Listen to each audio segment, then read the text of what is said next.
اعوذ باللہ من الشیطان الرجیم بسم اللہ الرحمن الرحیم۔ ایک صحابیہ کا عجیب واقعہ میں آپ کو سنانے جا رہی ہوں کہ ایک دن ان کی شادی ہوئی۔ اللہ تعالیٰ نے ان کو حسن و جمال بھی عجیب دیا تھا اور شادی بھی ہوئی تو ایک بڑے امیر کبیر صحابی سے جن کے پاس رزق کی فراخی تھی، ہر طرح کی عیش و آرام کے سامان تھے۔ میاں بیوی میں محبت بھی خوب تھی اور اچھا وقت گزر رہا تھا، حتیٰ کہ بیوی اپنے خاوند کی خدمت بھی کرتی تھی اور انہیں خوش بھی رکھتی تھی۔ دونوں میاں بیوی خوشی خوشی زندگی گزار رہے تھے۔ ایک رات خاوند کو پیاس محسوس ہوئی۔ اس نے بیوی سے کہا، مجھے پانی دو۔ بیوی اٹھی اور پانی لے آئی۔ جب پانی لے کر واپس آئی تو خاوند سو چکا تھا۔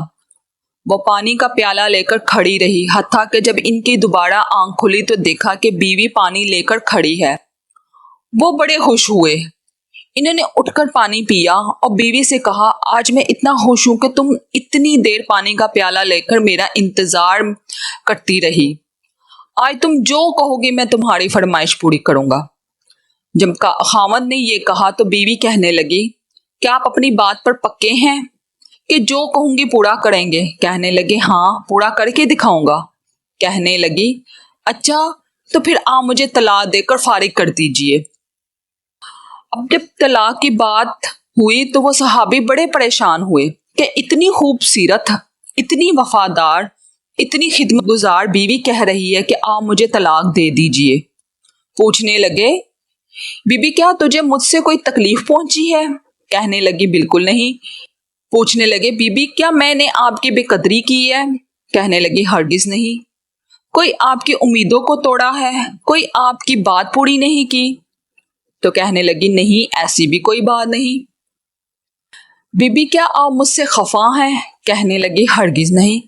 تو پھر مجھ سے طلاق کیوں چاہتی ہو؟ کیا آپ مجھے پسند نہیں کرتی؟ کہنے لگی، یہ بات بھی نہیں ہے، پسند بھی کرتی ہوں، محبت بھی کرتی ہوں، اس لیے تو خدمت کرتی ہوں۔ آپ نے کہا تھا کہ آپ کی بات کو پورا کروں گا، لہٰذا آپ مجھے طلاق دے کر فارغ کر دیں۔ وہ سے صحابی حیران ہیں کہ کول بھی دے بیٹھے۔ کہنے لگے، اچھا، صبح ہوگی تو ہم نبی کریم صلی اللہ علیہ وسلم کی خدمت میں جائیں گے اور آپ صلی اللہ علیہ وسلم سے جا کر فیصلہ کروا لیں گے۔ وہ کہنے لگی، بہت اچھا ہے۔ چنانچہ میاں بیوی رات کو سو گئے۔ صبح ہوئی تو بیوی کہنے لگی، چلو جلدی چلتے ہیں۔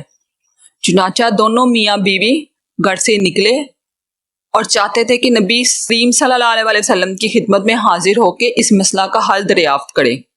ابھی رستے میں ہی تھے کہ خاوند کا کسی وجہ سے پاؤں اٹکا اور وہ نیچے گرے اور ان کے جسم سے خون نکلنے لگا۔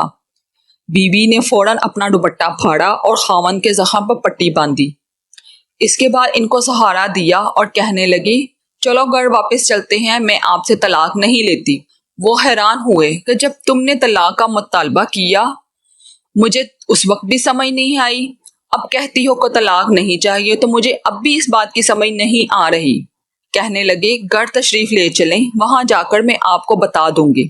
جب گھر جا کر بیٹھے تو کہنے لگے، مجھے بتاؤ تو صحیح کیا بات ہے؟ کہنے لگی، آپ ہی نے چند دن پہلے نبی کریم صلی اللہ علیہ وسلم کی حدیث سنائی تھی کہ جس بندے سے اللہ رب العزت محبت کرتے ہیں اس بندے کے اوپر اس طرح پریشانیاں آتی ہیں جس طرح پانی اونچائی سے ڈھلوان کی طرف جایا کرتا ہے۔ میں نے نبی کریم صلی اللہ علیہ وسلم کا فرمان سنا تو دل میں سوچتی رہی کہ میں نے آپ کے گھر میں کوئی پریشانی نہیں دیکھی، کوئی غم نہیں دیکھا، کوئی مصیبت نہیں دیکھی، تو میرے دل میں خیال آیا کہ میرے آقا کا فرمان تو سچا ہے۔ ایسا تو نہیں کہ میرے خاوند کے ایمان میں کوئی فرق ہو، میرے خاوند کے اعمال میں کوئی فرق ہو۔ میرے خاوند سے اگر پروردگار کو محبت نہیں تو میں اس بندے کی کیا خدمت کروں گی؟ اس لیے جب آپ نے کہا کہ میں تمہاری بات پوری کروں گا تو میں نے کہا کہ میں اس بندے سے طلاق ہی چاہتی ہوں جس سے میرے پروردگار کو محبت نہیں۔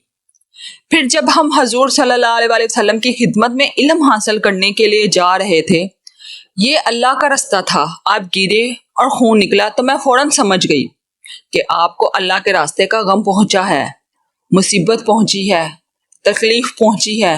یقیناً اللہ تعالیٰ کو آپ سے پیار ہے اور یہ اللہ تعالیٰ نے آپ کو اپنی ناراضگی کی وجہ سے خوشیاں نہیں دی، بلکہ اللہ تعالیٰ کو آپ سے محبت ہے۔